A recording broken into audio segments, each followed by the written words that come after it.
megawatts hydroelectric power plant at Murchison Falls opened a Pandora's box for government. Now, Murchison Falls is one of the few remaining historical landmarks on the River Nile that now hangs in the balance, awaiting a decision that could have it replaced by a capital investment and extinct in the long run. Now, government is now caught between a rock and a hard place on what next. So this morning we seek an update on this campaign from a group that had started it. And before we get into that, let's take you back and bring you up to speed with what is happening on the ground. Walter Mwesije visited Murchison Falls and filed this report.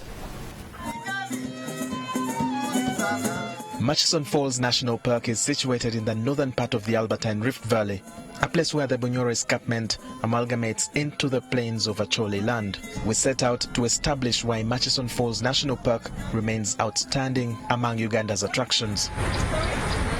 Known to be the country's most compelling attraction in the area, Murchison Falls has attracted many prominent persons, including the then Prince of Wales, Edward VII in 1930, the Queen Mother in 1959, and several British royals. Many of these visit to see fauna that is limited to the national park, but are mostly interested in the site of the Murchison Falls. Murchison Falls is a waterfall between Lake Choga and Lake Albert on the Victoria Nile. It's the most powerful waterfalls in the world. The dimension of the falls, the water falls by 45 meters and the width is 7 meters wide. Every second, 300 cubic meters of water is passing through at a speed of 30 meters per second. Another falls which is close to Murchison Falls is the Uhuru Falls. Uhuru means independence. It was formed naturally because of the El Nino rains during 1962. Certified as a national park in 1952, it attracts a big number of tourists year in, year out. In a day, we can be averagely, during low season, we can have between 50 to 60 visitors. But in a peak season, we can be able to have even up to 200 visitors. You can look at an average of 100,000 visitors per year. For instance, last year we had around 96,000 something. And indeed, many are seen enjoying the scenery and game drives in the park. Murchison has 76 species of mammal, 451 species of birds. The park has a number of activities that tourists pay to participate in. And we have the category of visitors. We have the foreign non-residents, they pay $40. The foreign residents, those ones they pay $30. East Africans all pay the same price, that is 20,000 Ugandan shillings. The biggest activity which attracts visitors into the park is the boat cruise to Murchison Falls and the game drive. I would certainly come back and visit these beautiful Murchison Falls. It is so incredibly beautiful. So we took the boat up the river and then hiked it, and it was the best time. I think it's one of the highlights of this country, serious. The hike, especially the views, are very panoramic. It has since become the top income earner among the country's tourist sites and destinations. We generate in excess of $12 million annually. However, the 7th June public notice by the Electricity Regulatory Authority seeking public views on construction of a power dam on Murchison Falls now threatens its existence. This is coupled with the discovery of oil in Lake Albert. Currently, there are several road constructions happening in the park. We took this recording in our car because we were not allowed to film the sites. The Uganda Wildlife Authority says impact assessment studies were done to establish the effect of these projects on the ecosystem. Yes, there's going to be some disturbance, but our specialized departments, together with National Environmental Management Authority, have put in measures to make sure that whatever would be damage to the protected area is mitigated and restored to its original state. And at least we are satisfied with the measures put in place. You also need to appreciate that projects like a road Those are projects that we also need. This is infrastructure that even the tourists will use. And to find out the impact of constructing a dam to the falls, we spoke to Dr. Philip Nyenje, an expert in hydrology and water resources at Makerere University's College of Engineering,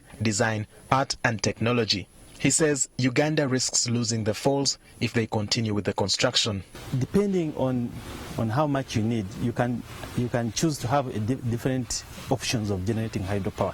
One of them is damming. And of course, if we are to go to the option of damming, that means you need to put the dam at the falls, and that means the falls have to disappear. However, Dr. Nyenje explains the possible options for dam construction. These other options maybe it's a bit cumbersome, because now you need to create a head. That means you need to dig long tunnels, which are much longer to generate that head that you require to generate power. The planned giveaway of the falls not only casts a long shadow over the tourism sector, but raises questions about the cost-benefit of the project. At a time when Uganda is producing more power than it can consume from about 26 power dams, one asks if Murchison Falls should be sacrificed. But where is the use of the power? It's about 600 megawatts. So by the end of the year, if the president's dream comes true, we'll be having over 1,700 megawatts unused. Now, the energy sector should therefore be speaking to who uses the energy, because that is how you make the economy grow. Energy is not an end in itself. However, this level of criticism has sent government on the defensive. I've not had anything in cabinet where we've passed that let's go and clear this. Instead, I think even the Minister of Investment has said no touching Murchison Falls. ERA categorically has not issued a license to anyone. Murchison Falls, or locally known as the Kabalega Falls, hold much more than history, and it is at this point that the River Nile forces itself through the sharp gorges of the Western Rift Valley. Now all this could be gone by a mere stroke of the pen if the government agrees to have a power dam constructed at this spot. Walter Mwesije, NTV, Murchison Falls. Well, to get more into that conversation, we're joined by Mr. Everest Kayondo, who is the chairperson of the Association of Tour Operators within Uganda. Welcome to Morning at NTV. Thank you very much. Now, before we can get into all the details, let's just get an update on where we stand. Well, this is, you see, the time this news was got was actually close to the budget, and it was the week of the budget. So we held a press conference, and there was private players who are doing the online petitions. But for us as Otto, we held a press conference. We have released the letters, the petition to President, to Prime Minister. There is a petition to Minister of Tourism and Wildlife. We have also a petition to ERA, because they are the regulator, and then we have also petitioned the Speaker of Parliament together with the committee chairman of committee for tourism in Parliament. Okay. So this is what we gave them an ultimatum of 2 weeks, and we told them if nothing happens and we don't get assurances, then we shall take another step so that we can get back the Murchisons and we get assurances that Murchison should remain. The signatures stand at 18,000. Right. Do you intend on continuing with the campaign? And yet we've had, the big wigs, them that stakeholders, so to speak. ERA has come out to say that we are not touching. We've not issued any license so far. So guys, relax. No, we can't relax. Is that an assurance enough, or will you still press through with the campaign? Yeah, we still have to pursue the campaign, because just assurance is not good enough for us. Even thinking about it and even taking maybe a feasibility study was bad enough. It's like you are thinking about marrying your own daughter. That idea alone is abominable enough, and I think it should be castigated. We shouldn't even think about it, because look at the tourism sector and look at its implication. Tourism attracts, I see, fetching 25% of our national foreign inflows. Correct. And it is accounting 10% of the GDP. And what is government putting in? government is putting in. Last financial year, it was 0.1%. Right. Now it has been increased to 0.4, right. Which is again peanuts. And our advocacy had asked at least we put it at 0.2, at least at 1%, which they have not done. But why is the investment so low and yet the yield is so high? Mm-hmm. The reason is these are natural heritage, these are natural places which you just look at, you admire and you spend, and then we get the money. I can give you just an example. Right now, I have some tourists who came from USC. Mm-hmm. They wanted gorilla trekking in Rwanda. They did the gorilla trekking in Rwanda, went to Masai Mara in Kenya, but they have come from Murchison Falls in Uganda, which means, and if you look at the tourism itself in Uganda and you assess, because we have 10 national parks, but out of the 10 national parks, a third of the tourists who come to Uganda, a third of them must go to the Murchison Falls. And what are they being attracted to there? Because wildlife is all over, the birds are all over. In fact, we have more birds in Queen Elizabeth than in national it's an ecosystem. But look at the Murchison Falls. Right. These are the ones which are attracting the people and the tourists. And by the way, this is 1 meter, which is 1,000 meter wide river. Now here at the falls, it squeezes into 7 meters, and the bank of the falls is so powerful that the experience, because the tourists are interested in the experience, they are not interested in anything else, but the bank which they have, which they experience, which they see and taking pictures, this is exactly what is attracting them to the Murchison. Now, Mr. Kayando, one thing that you highlight is that there's a lot that is being brought in by tourism within our country, but little is being given to it. Now, our President did mention the fact that when it comes to job creation and wealth creation in his State of the Nation address, so the service sector comes in. Service sector could be in tourism when it comes to the hotels. Yes. And a number of places, because even the airtime person, there's so many people that are met along the way when the tourist is getting to the park. But one thing that we've just seen within this story was the fact that they were constructing, the road construction was going on within the national park. And this begs to even bring it to a wider note, tourism within our country. The fact that perhaps should be giving it more priority. Yeah. And we're not. Why? We don't simply understand, because this should be the area of priority, and if something which is fetching to 25% of your exchange inflows, and you allocate, we ask you to allocate it to 1% of the national budget, and it simply allocate it even less than 0.5%. That means I think we have problems with those who are doing the appropriations, because seriously, if they were serious and they were giving where they were giving what is actually where they are reaping. Right. That is exactly, that's why the allocation should be so high.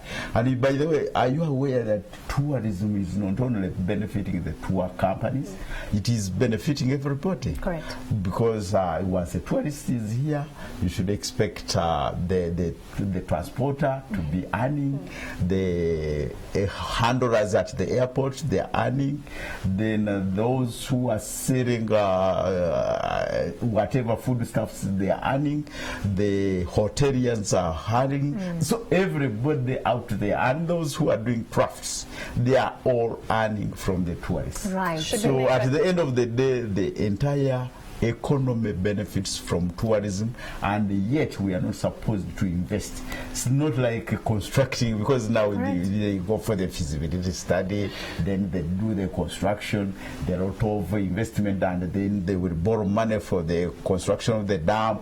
This is money which is already being earned, and we are throwing it away so that we can borrow. I think at some time I start doubting the heads of our planners. But then shouldn't we change the entire campaign from just let's save Murchison Falls to let us save what we have as Uganda when it comes to our tourism sector? Absolutely. We are yes, the campaign right now is on saving Murchison Falls. But sincerely, the campaign is it should be bigger to save the natural heritage for the whole country. So what should recently we had also a campaign to save the Bungoma forest. Yes. That was a campaign, and we see, I think you had the court taking its course, but we are saying yes. Court has they adjudicated and said, well, with the forest, it belongs to this person, or the land belongs to the kingdom. But when it comes to felling down the trees, I think that should be the docket of the government. That should be the docket of the NEMA. Because recently when we were interacting with the NEMA, they were telling us, look, by the time, no, National Forest Authority, they said in 1990 the forest cover was about 16 million hectares in Uganda. Right now, when the last statistics they have, which is 2016, it had reduced it from 16 million hectares to 1.9 million hectares. Right. Meaning that we are doing away with the forests, and very soon we shall do away with the rain, and the desert is catching up with us. It's true. And if it does, even these animals will run away. What can't run away would be maybe the falls. But the falls will also need the waters to keep on going. So we absolutely need to preserve our nature and ensure that these natural places shouldn't just go like that. So as you bring this to a wrap, just let us in on your plans come next week, as you plan to go heavy on this campaign. Yeah, we shall start the campaign because we have two strategies. One, the petitions were there. We are going to follow up the petitions because we gave them an ultimatum of 2 weeks after the petition, after following it up, and if we don't hear anything from the government, then we shall take we shall take them our wrath. They will share our feelings, and we shall have a strategy which we might not communicate. It might be too early now because I don't want to be pessimistic. I think they should be acting, but if they don't, then let them wait for us. Is the plea for online signatures still on? Continuing, only that it is not fronted by Auto. We just support it. They will have the private prayers who are on it, but for us, we are pushing this other campaign elsewhere, but we are in total support. After all, whoever is not against you is for you. Yes. So true.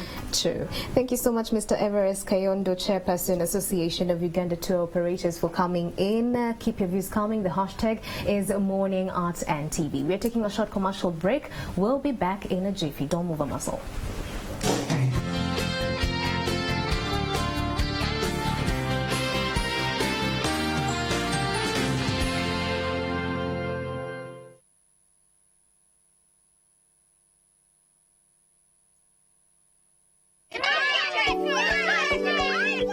Did you know that education is the most powerful weapon which you can use to change the world?